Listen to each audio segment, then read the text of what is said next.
Imagine you're a 12-cylinder sports car built for high-speed performance. You've got the certifications, the decades of experience, and the drive. Now, imagine being parked in absolute, unmoving stop-and-go traffic for 1,664 days. That is 5 years of the world telling you no, while your engine is screaming to go 200 miles per hour.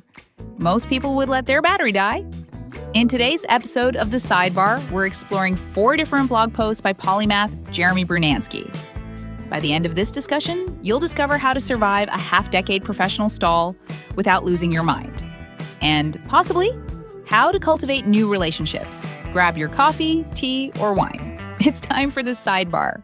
Imagine having a resume so brilliant, like so incredibly varied that it almost looks like a typo. Right, like somebody just accidentally merged 2 completely different LinkedIn profiles together. Exactly. I mean, we are talking about someone who is a Google AI certified professional. Which is huge. It is. Someone deeply fluent in artificial intelligence revenue operations.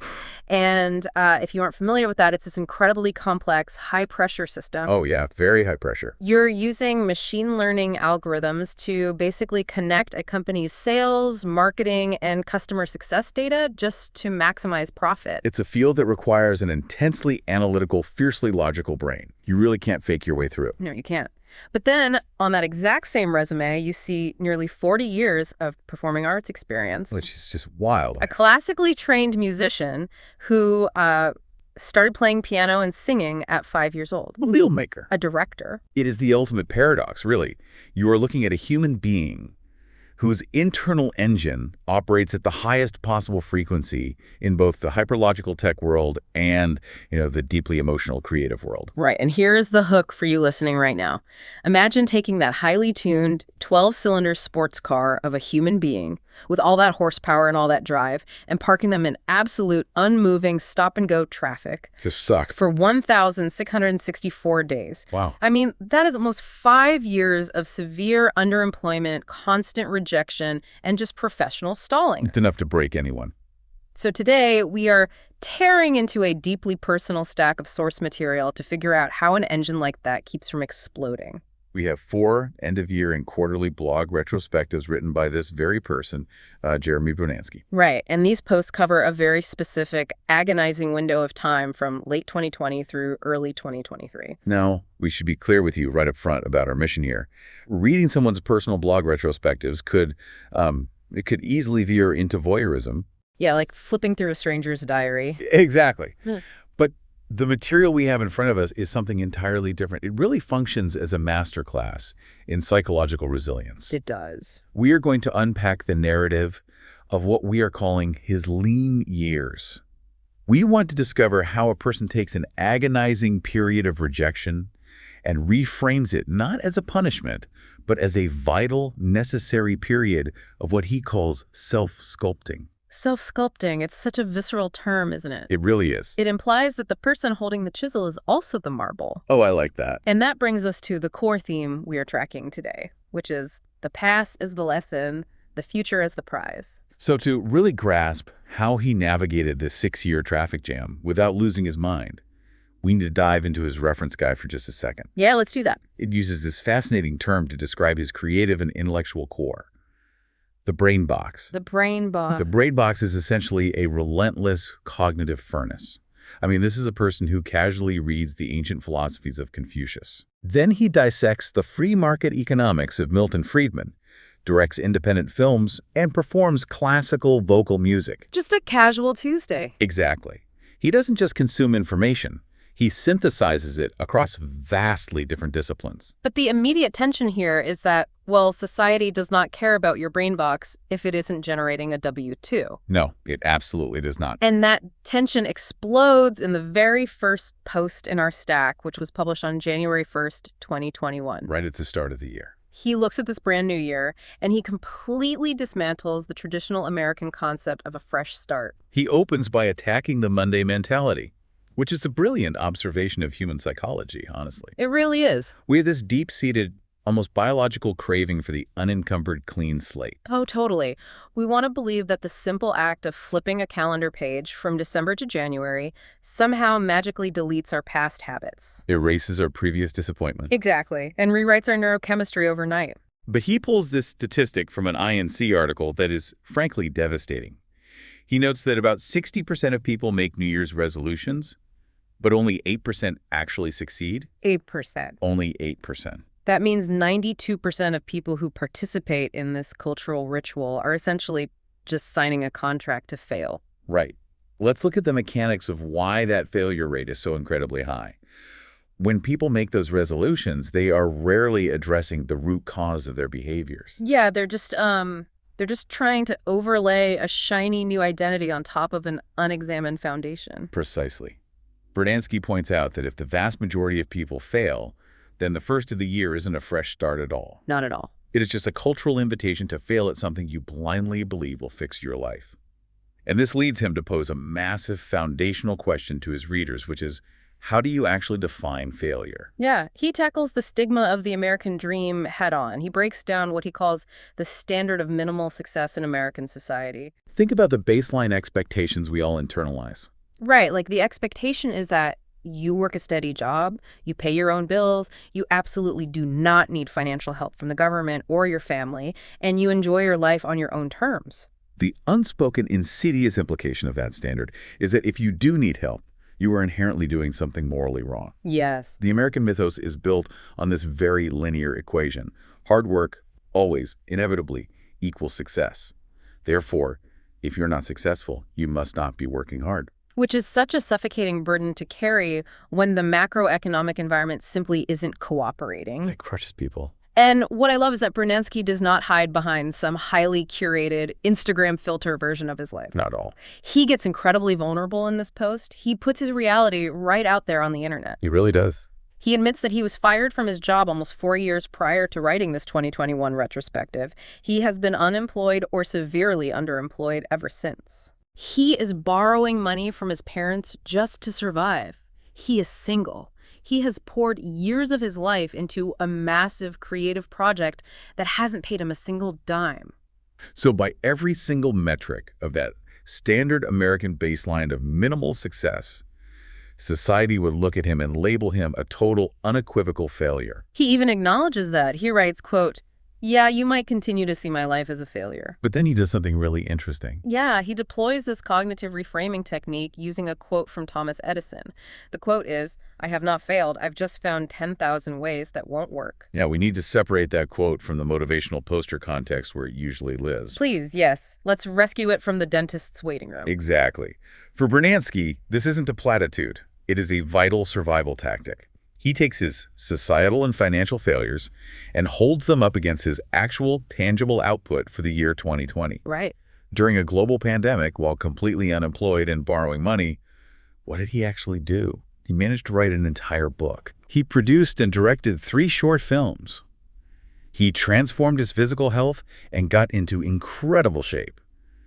And he read profoundly heavy, challenging intellectual works like Confucius, David Mamet, and Robert Wright. Wait, hold on. I have to push back here for a second. Okay, go ahead. Because I know what you listening might be thinking right now. Saying you haven't failed just because you read some heavy philosophy while borrowing money from your parents to pay the electric bill, isn't that just a massive dose of copium?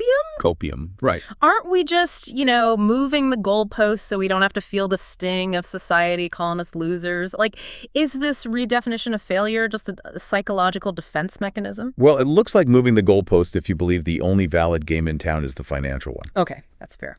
But let's look at the mechanics of human survival in a crisis.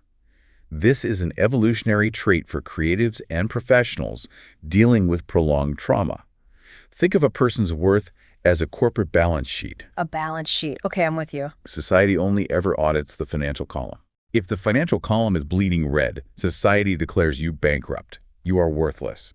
But Brunansky is aggressively auditing completely different columns. Exactly. Yeah. He is auditing his intellectual column, his creative column, his physical column.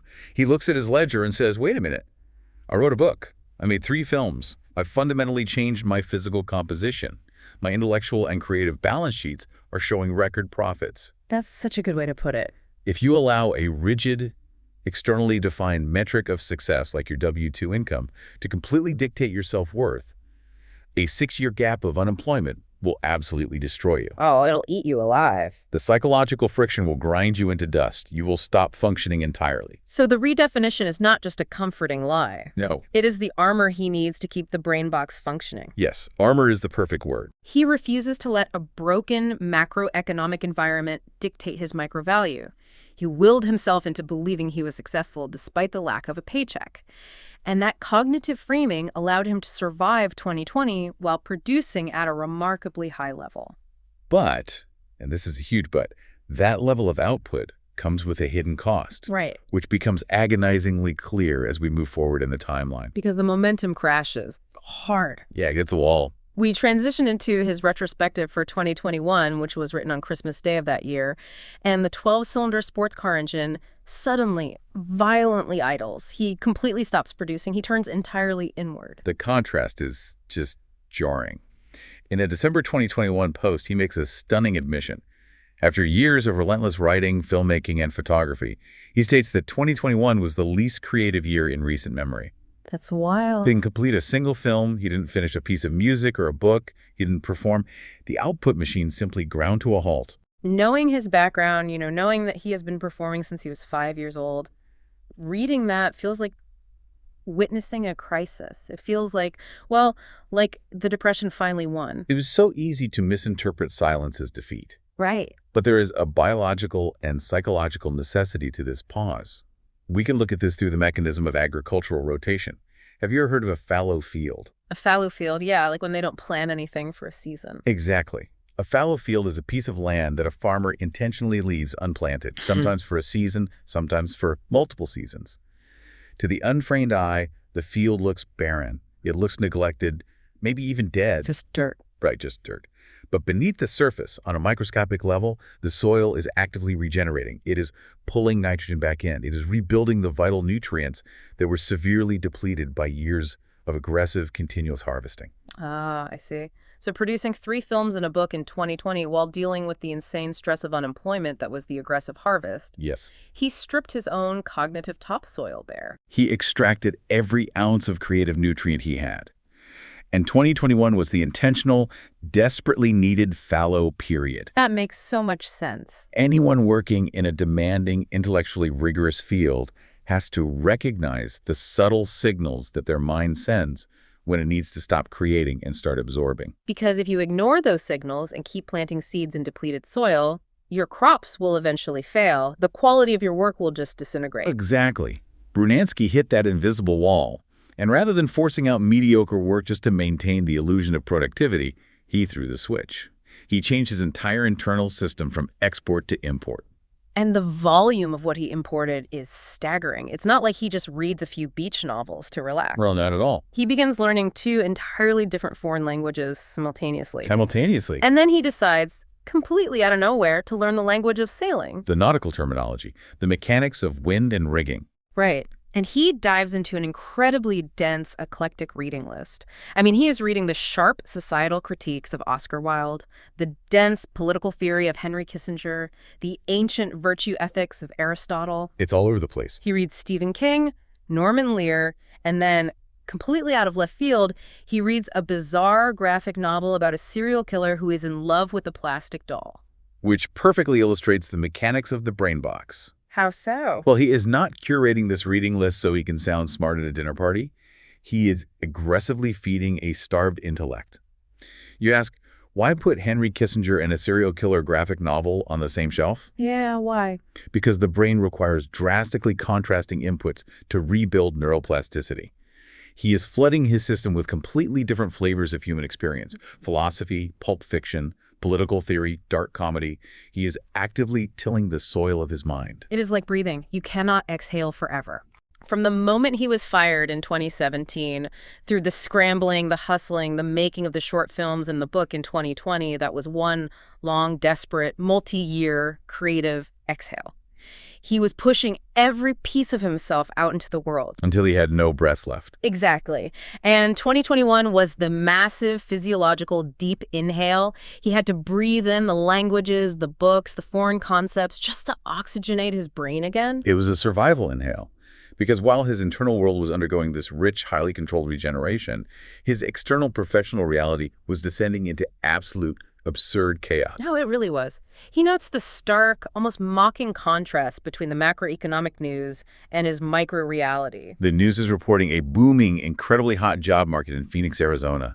Everywhere he looks, companies are supposedly desperate for talent. And yet he sits there tracking his own data, 1,664 days of unemployment. That number, 1,664 days, is a profound psychological weight. It's heavy. He mentions the old corporate adage, the conventional wisdom, that it's easier to get a job when you have a job. People say that all the time. And he notes, with a kind of chilling clinical detachment, that after 1,664 days, that platitude is entirely meaningless. Right. The standard rules of the job market simply no longer apply to his existence.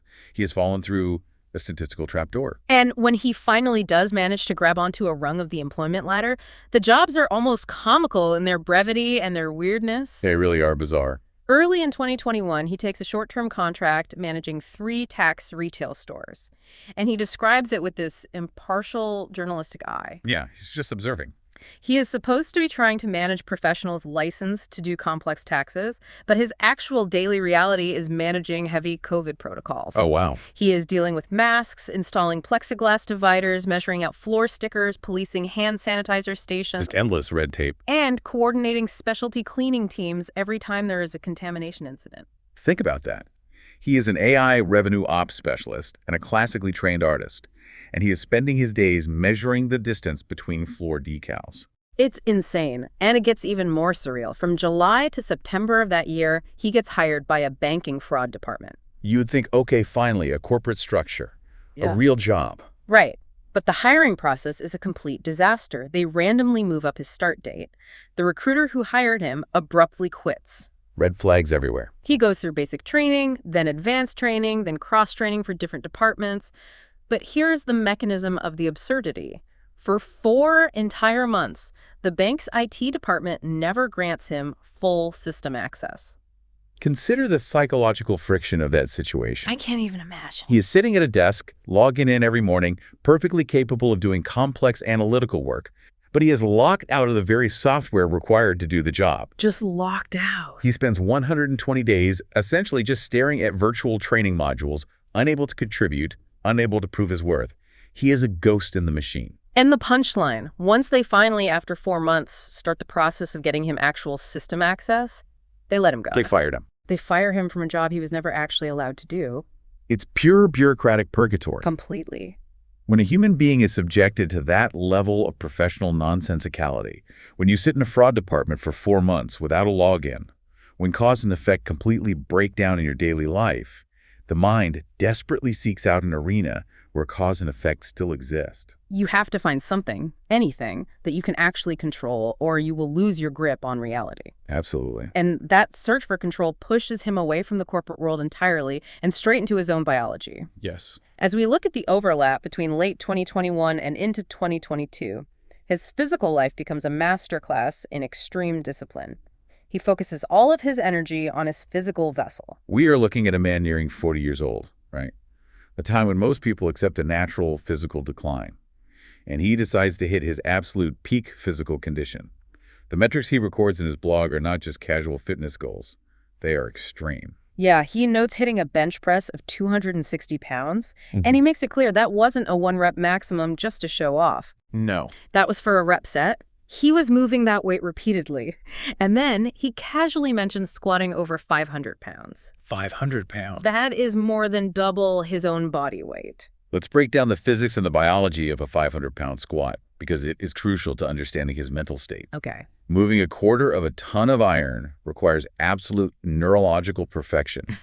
The bar literally bends across your shoulders. Oh, man. Your central nervous system has to fire in complete synchronicity. If your mind wanders for a fraction of a second to a rejected resume or an unpaid bill, the weight will crush you. It demands total, uncompromising presence. But why push the body to that extreme edge when your life is already so stressful? Like, why add physical trauma to psychological trauma? Because the iron never lies. Oh. The iron is a perfectly closed system of cause and effect.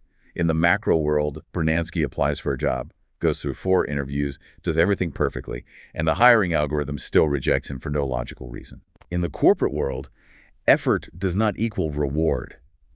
But under the barbell, if you lift the weight, your muscle fibers tear. If you consume protein and sleep, those fibers rebuild stronger. The return on investment is guaranteed. Exactly. The barbell becomes a sanctuary of truth in a world of corporate gaslighting. The miles he runs, the pounds he lifts, those metrics cannot be taken away by a flaky recruiter or a broken IT system. And there is a defiant element to this, too. Very much so. He provides this incredible context. He is moving this massive weight in direct defiance of his own medical history. Yeah, the doctors. Right. He had doctors, physical therapists, and trainers who looked at injuries from his youth and explicitly told him he would never run long distances again, and he would certainly never squat heavyweight. And he proves them all wrong. He specifically calls out the acupuncturists and the electric shock therapists in his writing, essentially saying, take that. He isn't just fighting the job market, he is fighting the limitations placed on him by authority figures. It is the ultimate reclamation of agency. He is proving to himself that he is not broken, even if the world treats him like he is. And he builds an entire framework of routine around this physical control to anchor his days. Routine is everything here. He talks about waking up long before sunrise to volunteer at a food shelter warehouse. Early mornings? He describes the intricate logistical flow of unloading the delivery trucks and assembling the care packages for families in need. And he notes this fascinating, beautiful little detail.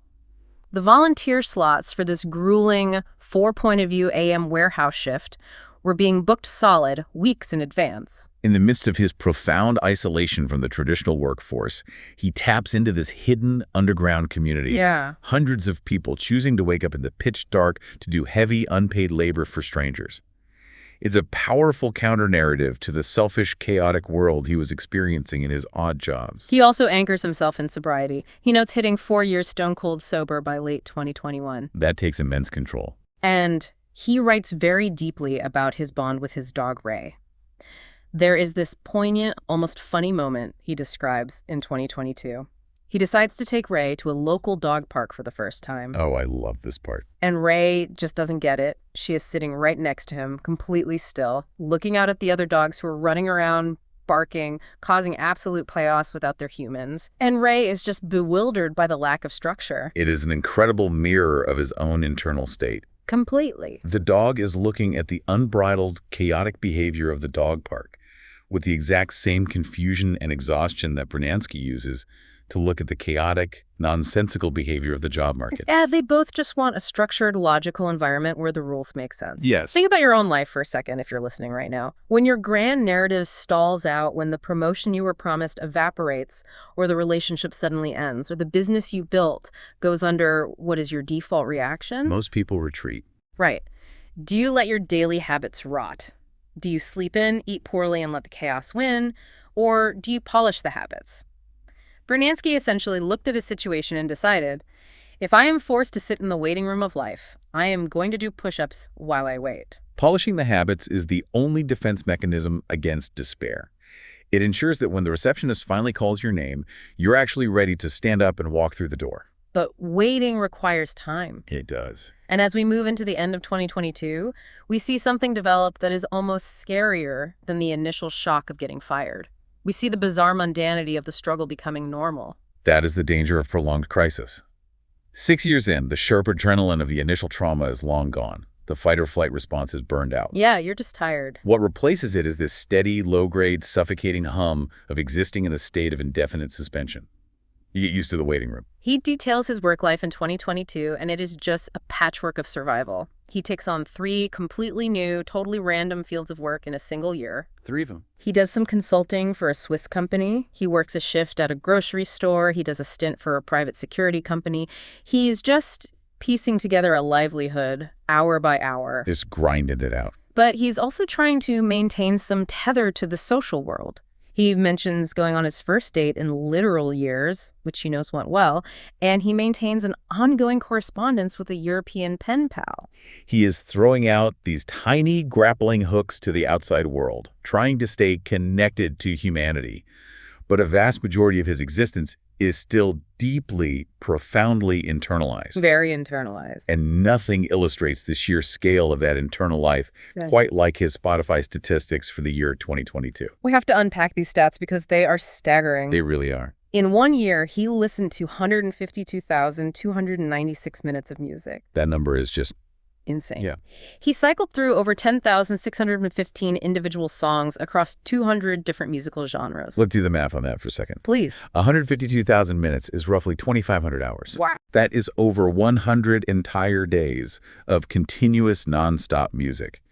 If you assume he sleeps 8 hours a night, he spent nearly half of his waking life with audio pumping directly into his brain. That is not just listening to tunes while you wash the dishes. No, that is constructing an auditory cocoon. And the artists he is listening to inside that cocoon are so perfectly representative of his brain box. The variety is incredible. His #1 most played artist of the year is the classical composer Frédéric Chopin. Beautiful. His #2 artist, the 90s pop rock band Matchbox 20. Of course. Then he pivots to Frank Sinatra, then John Mayer, and finally Johann Sebastian Bach. It is this wild mashup of his classical piano training colliding with modern pop and jazz. But the critical psychological insight here is how he positions this auditory cocoon against the backdrop of the outside world. Throughout this 2022 retrospective, he makes a point to impartially record massive global shifts. Right, he acts almost like a historian. He notes the death of Queen Elizabeth. He marks the exact moment Elon Musk buys Twitter. He records the day the global human population officially crosses the 8 billion mark. These huge macro events. And he explicitly documents the cultural shift away from pandemic protocols, noting that society collectively, almost silently, decided to just move past the lockdowns and the masks. He presents these touchstones incredibly matter-of-factly. Look at the structural juxtaposition he is creating. He is placing the monumental tectonic shifts of human history side by side with his own hyperlocal, isolated existence. Right. In the exact same paragraph where he mentions an 8 billion person world population, he talks about his high-intensity interval training, his HIA workouts, where he is pushing his heart rate to the absolute maximum at Vicious Fitness. And he talks about binge-watching Moon Knight and Obi-Wan Kenobi on Disney+. Exactly. He talks about the simple act of taking his dog to the beach. It paints a picture of a man who is incredibly aware of the world's flow. He is watching the news, he knows what is happening in the cultural zeitgeist, but he is entirely separated from it. He's on an island. The world is spinning out of control, making history, generating billions of new lives, and he is trapped in amber. He is watching the parade go by through a screen or listening to it through noise-canceling headphones. He's an observer, not a participant. Yeah. And that brings up the danger of the fallow field phase lasting too long. Exactly. I want to challenge this whole concept of absorption again. Go for it. At what point does absorbing information cross the line and become an anesthetic? That's the million-dollar question. Is listening to 152,000 minutes of music and binge-watching Marvel shows actually a sign of deep study and necessary regeneration? Or is it a way to drown out the deafening, agonizing silence of not getting hired? Are we looking at a masterclass in self-improvement, or are we just looking at highly functional self-medication? That is the knife edge you walk during the lean years. The absorption phase is a biological necessity, as we discussed, but a cocoon is comfortable. It is safe. Too safe. When you have been rejected by the professional world for 1,600 days, the absolute safest place you can possibly be is inside a pair of headphones listening to a Chopin nocturne. No one can fire you while you are listening to Chopin. No algorithm can reject your resume while you are watching Obi-Wan Kenobi. That's so true. It is a highly effective defensive mechanism to keep the bitterness and the resentment from rotting your core. But you are absolutely right to challenge it. The risk is that the anesthetic becomes permanent. Because if the input never translates back into output, the fallow field just turns into a barren desert. The tension between waiting safely in the cocoon and taking the risk of actually living a life reaches its breaking point in our final source document. Yeah, we move into early 2023, where the ultimate overarching purpose of this incredible 6-year crucible is finally revealed. This is the post titled 6 and 3 in 23, written in April of 2023. And the tone has shifted from defiant to exhausted. You could feel the emotional fatigue bleeding through the opening lines. Yeah, he writes, the bar has been placed low. Expectations are minimal, and predictable routines are commonplace. The predictable routine he is referring to is the routine of rejection. He actually quotes the exact sanitized corporate email response he has been receiving for over half a decade. Oh, I hate these emails. Thanks for your interest and best of luck with other opportunities. Think about the psychological toll of reading that exact sequence of words hundreds, maybe thousands of times over 6 years. It strips away your humanity and replaces it with corporate boilerplate. It is profoundly soul-crushing. To a highly trained AI specialist and artist, it is an insult. And yet he is still forcing himself out there. He writes about taking a temporary gig doing security work for the Super Bowl, which was being held in Phoenix that year. He even posts a picture of himself in the required uniform, this bright, slightly goofy, oversized security polo shirt. Yeah. And he notes the absurdity of the logistics, mentioning that he had to go out and buy 2 entirely different pairs of specific shoes just to comply with the dress code for this temporary, fleeting gig. It is the perfect encapsulation of the indignity of the hustle. He is jumping through expensive hoops just to stand around in a security shirt. But here is the critical pivot. Despite the profound fatigue, despite the absurdity of the security shoes, despite the thousands of rejection emails, he is not broken. He really isn't. And the reason he is not broken is because of a psychological framework called teleological living. Ah, teleological living. Unpack teleological living for us. What are the mechanics of that mindset? The word comes from the Greek root telos, which means end, purpose, or ultimate goal. Most people live their lives pushed from behind. They make decisions based on past trauma, or they react blindly to their current circumstances. Like, I was fired, therefore I must scramble for this job. Exactly. Teleological living is the exact opposite. A person living teleologically is being actively pulled forward by a deeply defined future purpose. Every action they take in the present is strictly in service of that future goal. So instead of his actions being a desperate reaction to being fired back in 2017, his actions are calculated preparations for what is coming next. Precisely. And Brunansky has a very specific, incredibly detailed telos. In his writing, he capitalizes it. He calls it the prize. The prize. He finally states his unwavering vision with absolute clarity. He is waiting on capital. He references anticipating money from a long-term investment or settlement, and he knows exactly what he is going to do when it clears. The grand plan. He is going to buy a boat. He is going to leave the desert of Arizona, sail the ocean, and explore the coastlines of Europe with his dog, Ray, and his partner, Virginia. When you understand the reality of the prize, the entire 6-year waiting room suddenly makes perfect crystalline sense. Oh, totally. The self-sculpting was never just a coping mechanism to pass the time. It was not an anesthetic. Every single seemingly random action he took was fiercely teleological. The puzzle pieces just violently snapped together. Why spend the fallow year learning 2 foreign languages? Because he is moving to Europe and he needs to communicate. Why spend hours reading about the language of sailing? Because he is buying a literal boat and needs to know how to rig it. Why defy the doctors and push his body to squat 500 pounds and achieve peak physical conditioning at age 40? Because sailing a vessel across open ocean water is not a vacation. It is incredibly dangerous, physically grueling work that requires immense stamina, strength, and spatial awareness. You cannot sail an ocean if your body is broken. He wasn't just waiting in a cocoon, he was in a forge. A forge, yes. He was intentionally building the exact, specific physical and intellectual avatar required to survive and thrive in the next level of his life. He viewed his past trauma strictly as a lesson. He fundamentally believed that the sun always rises on new opportunities, and he spent 1,600 days making absolutely sure that when his sun finally rose, he was ready to navigate the waters. That teleological mindset is what completely insulated him from the despair of his present moment. When you know you are building the captain of a ship, the indignity of wearing a goofy Super Bowl security polo shirt doesn't destroy your ego. It's just a minor, temporary inconvenience on the path to the ocean. Exactly. I want to talk directly to you, listening to this right now. If you are sitting in your own version of the lean years, if you are underemployed, if you are drowning in rejection emails, if you feel like your career or your life is just parked in unmoving traffic, think about the physics of a bow and arrow. The bow and arrow. For 6 years, Brunansky was the arrow, and the string was just being pulled further and further and further back. When you are the arrow, being pulled backward hurts. It feels like agonizing tension. It feels like you are losing ground while everyone else you know is moving forward, getting promoted, buying houses. The natural instinct is to fight the tension, to complain about the pullback. Exactly. But what is actually happening mechanically?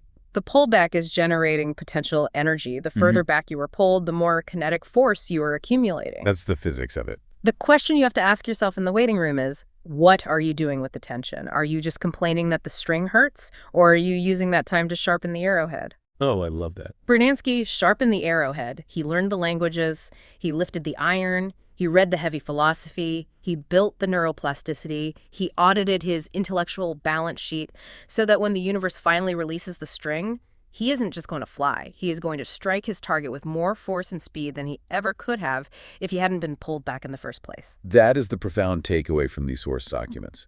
The lean years were not empty years. They were not wasted time. They were years of quiet, intense, necessary abundance. We have tracked an unbelievable journey today. We started with his complete rejection of societal definitions of failure in early 2021. We explored the deep biological necessity of the fallow field and the massive intellectual absorption that followed. We broke down the mechanics of how he used extreme physical training to maintain control over a chaotic world. And we navigated the bizarre anesthetic mundanity of his 2022 auditory cocoon. And it all culminated in that 2023 revelation, a masterclass in teleological living. He proved that if you control the controllable, the waiting room becomes a forge. It really does. As we wrap up this deep dive, I want to leave you with one final lingering thought to mull over. Something to take with you if you are currently sitting in your own waiting room, listening to the clock tick. Let's hear it. What if the opportunity or the job or the prize you are currently waiting for isn't being delayed to punish you? What if the universe isn't holding you back because you are a failure or because you aren't good enough? What if it is delayed because the specific, highly resilient, incredibly strong version of you required to actually survive and enjoy that prize simply hasn't finished being sculpted yet? The prize demands the sculpted version of you, and the waiting room is just the studio. Keep the chisel in your hand, keep sculpting. Thank you so much for joining us on this deep dive into the source material, the lean years, and the mechanics of resilience. We will catch you next time.